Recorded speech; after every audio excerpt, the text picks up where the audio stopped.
Friends, स्वागत है आप सभी का आज की इस नई वीडियो में। फ्रेंड्स, आज की इस वीडियो में हम अंग्रेजी वर्णमाला के वर्णों के कोडों को याद करना सीखेंगे एक ऐसी सरल विधि से कि जिससे कि आपको इनके कोडों को रटने की आवश्यकता नहीं पड़ेगी। आप केवल इस वीडियो को यदि अंत तक देखते हैं तो इस वीडियो को देखते ही देखते आपके दिमाग में इन सभी के कोड बैठ जाएंगे। इस प्रकार की सरल विधि मैं आपको इस वीडियो में बताऊंगा, तो इसलिए आप इस वीडियो पर अंत तक बने रहें। तो देखिए फ्रेंड्स, यहाँ पर इनको याद करने के लिए आपको क्या करना होगा। सबसे पहले आपको EJOTY मतलब कि इजोटी के कोड को याद कर लेना है। देखिए, ई का कोड होता है 5 और जे का कोड होता है 10 और ओ का कोड होता है 15 और टी का कोड होता है 20 और बाई का कोड होता है 25। मतलब कि इन सभी में 5-5 का अंतर चल रहा है। तो आप सबसे पहले इसको याद कर लें, इजोटी को 5, 10, 15, 20, 25 इस प्रकार से। अब देखिए, हम नेक्स्ट चलते हैं और इसकी जो वर्णमाला के वर्ण हैं उनके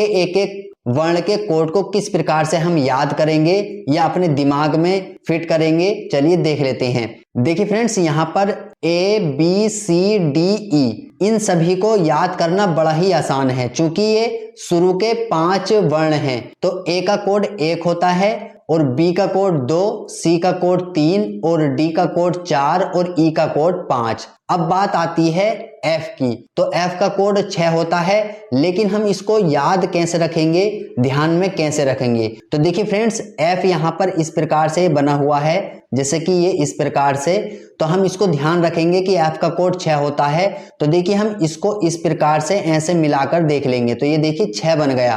तो इसी प्रकार से एफ का कोड यहाँ पर इस प्रकार से यदि हम इसको मिला देंगे तो ये 6 होता है। उसी प्रकार से यहाँ पर जी दिया हुआ है और जी का कोड होता है 7। तो देखिए फ्रेंड्स, हम जब जी लिखते हैं इस प्रकार से तो यहाँ पर इसी में 7 छिपा हुआ है। देखिए किस प्रकार से, यदि आप इसको ध्यान से देखें तो ये 7 ही है। जी का कोड 7 ही इसमें दिया हुआ है, तो जी का कोड यहाँ पर क्या हो गया 7। अब हमको ये भी याद हो गया। अब चलिए एच के कोड को देख लेते हैं। तो एच के कोड को यदि हम इस प्रकार से ऐसे मिला दें, इसको ऊपर से और नीचे से, तो ये 8 का रूप ले लेता है और एच का कोड 8 ही होता है।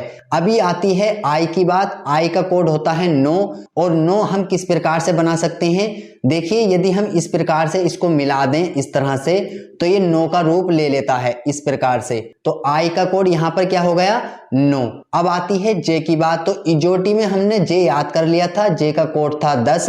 अब आती है बात के की। तो देखिए, के को हम किस प्रकार से याद करेंगे। के का कोड होता है 11। तो यहाँ पर पहले हम 11 लिख लेते हैं। अब देखिए, 11 का जो पहला 1 है वह ये बना हुआ आप मान लीजिए, और उसके बाद ये जो डंडा है इस प्रकार से घुमा हुआ बना हुआ, आप इसको सीधा करके बना लीजिए। इसके साथ में इस डंडे को भी सीधा कर लीजिए, तो इसका कोड हो गया 11। अब आती है बात एल की। तो देखिए, एल का कोड होता है 12 मतलब कि 12। तो एल के उच्चारण में और 12 के उच्चारण में एल का साउंड आ रहा है, तो 12 एल इस प्रकार से हम इसको याद कर लेंगे। अब देखिए, बात आती है एम की। तो एम का कोड हम किस प्रकार से याद करेंगे। एम का कोड होता है 13 और देखिए एम हमारा जो इस प्रकार से ये बना हुआ है ऐसे, तो हम इसको मान सकते हैं कि ये 3 बना हुआ है। इसके नीचे यदि हम इस प्रकार से ये बना दें तो यदि इधर की साइड से हम इसको देखेंगे तो ये 13 रूप ले लेता है। तो एम का कोड होता है 13 और एन का कोड होता है 14। आप इसको ध्यान में रख लें, एन का कोड 14 होता है। उसके बाद ओ का कोड हमने जान लिया था, इजोटी में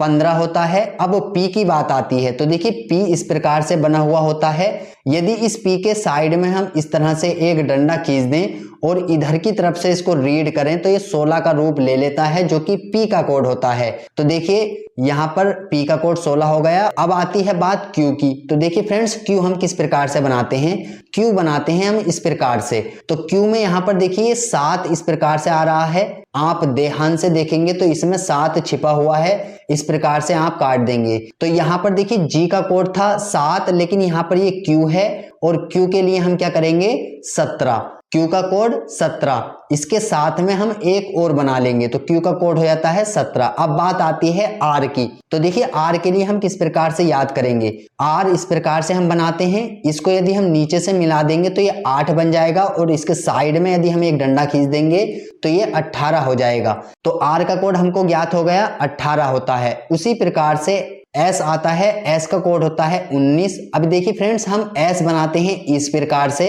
यदि हम इसको इस तरह से मिला दें तो ये 9 हो गया, और इसके साइड में यदि हम एक और बना दें तो ये 19 इस प्रकार से हमको याद हो गया। अब बात आती है T की, तो देखिए T से 20, T20 इस प्रकार से हम इसको याद कर लेंगे। और फिर U की बात आती है, U से 21 इस प्रकार से U का कोड याद कर लेंगे, ध्यान में रख लेंगे, या फिर आप कोई अपनी ट्रिक बना लेंगे जिससे आप इसको ध्यान में रख पाएं। उसके बाद बात आती है B की, तो देखिए B के लिए हम उच्चारण करते हैं B का, B से मतलब कि बा से, और B का कोड होता है 22, और हम जब 22 को बोलते हैं हिंदी में 22 तो ये भी बा से ही उच्चारित होता है। तो B का कोड हो गया 22, B 22, और W का कोड होता है 23। तो 23 देखिए हम किस प्रकार से ज्ञात करेंगे। देखिए जैसे कि M था यहाँ पर हमारा इस प्रकार से बना हुआ, तो हमने इसके नीचे यहाँ पर एक डंडा खींच दिया था, तो ये यहाँ पर 13 पड़ा गया था। उसी का विपरीत मतलब का उसी का उल्टा ये इस प्रकार से बना हुआ है, तो ये 3 का रूप ले लेगा यदि हम इधर की तरफ से इसको रीड करेंगे। और उसके साथ में देखिए 13 तो हमारा हो गया, लेकिन अब जो हमारी संख्या है वह 2 में चल रही है, तो हम इसके साथ 2 और लगा देंगे। तो W का कोड हम याद करेंगे, ध्यान रखेंगे 23 होता है, X का 24, और Y का हमने इजोटी में ज्ञात कर लिया था 25, और Z का तो सभी को मालूम ही होता है 26। तो देखिए कितने ही आसान तरीके से हमने अंग्रेजी वर्णमाला के वर्णों के कोडों को बड़े ही आसानी से और सरल तरीके से याद कर लिया है। इसको रटने की आपको आवश्यकता नहीं है, आप एक लॉजिक लगाएं, लॉजिक के हिसाब से सिर्फ अपने दिमाग में इसको बैठाएं, रटने की कोशिश ना करें। रटेंगे तो आप पूरी जिंदगी ऐसे ही बर्बाद हो जाएगी रटते रटते। लेकिन मेरा कहने का मकसद यही रहता है कि आप किसी भी चीज को रटे नहीं, सिर्फ अपने दिमाग में बैठाएं। तो आप जिस विधि को मैंने आपको बताया है उस विधि के अनुसार आप बड़े ही आसानी से इसको अपने दिमाग में फिट कर सकते हैं। कोई भी यदि आपसे किसी भी तरह का कोई कोड बोलता है या कोई अक्षर बोलता है अंग्रेजी वर्णमाला का, तो आप उसके बोलते ही उसका कोड आपके दिमाग में आ जाए और उसको लिख दें। इस तरह से आप इसको अपने दिमाग में बैठा लें। तो फ्रेंड्स, यदि आप इस वर्णमाला को अच्छी प्रकार से अपने दिमाग में फिट कर लेते हैं तो ये समझ लीजिए कि आपने रीजनिंग, हाफ रीजनिंग मतलब कि आधी रीजनिंग पूरी कंप्लीट कवर कर ली है। क्योंकि रीजनिंग में कम से कम आधे चैप्टर सिर्फ इसी चीज पर हैं, तो आप इस चीज को बड़े ही आसान तरीके से मैंने आपको बताया है, इसको याद कर लें और अपने दिमाग में इसको बैठा लें।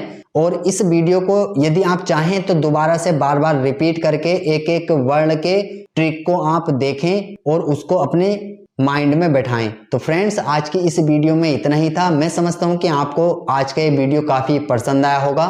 यदि वीडियो पसंद आया हो तो वीडियो को लाइक कर लें। और फ्रेंड्स, इस वीडियो पर लाइक का टारगेट मैंने 200 रखा है, और मैं समझता हूं कि आप इस वीडियो पर 200 लाइक बड़े ही आसानी से कर देंगे। फ्रेंड्स, हमको आपके सपोर्ट की जरूरत है। हमारा ये न्यू यूट्यूब चैनल है और इस पर इतने अधिक अभी सब्सक्राइबर नहीं हैं। तो आप सभी यदि किसी भी कंपटीशन एग्जाम की रीजनिंग की तैयारी करना चाहते हैं तो आप हमारे यूट्यूब चैनल को सब्सक्राइब करके रख सकते हैं। साथ ही साथ आप हमारे टेलीग्राम चैनल को भी ज्वाइन कर सकते हैं। वहां पर हम जो भी वीडियोस में पीडीएफ लाते हैं उस पीडीएफ को हम अपने उस टेलीग्राम चैनल पर डाल देते हैं। वहां से आप पीडीएफ को डाउनलोड करके रीड कर सकते हैं, अपने एग्जाम की तैयारी कर सकते हैं। फ्रेंड्स, मिलते हैं कोई नई वीडियो के साथ, तब तक के लिए जय हिंद, जय भारत।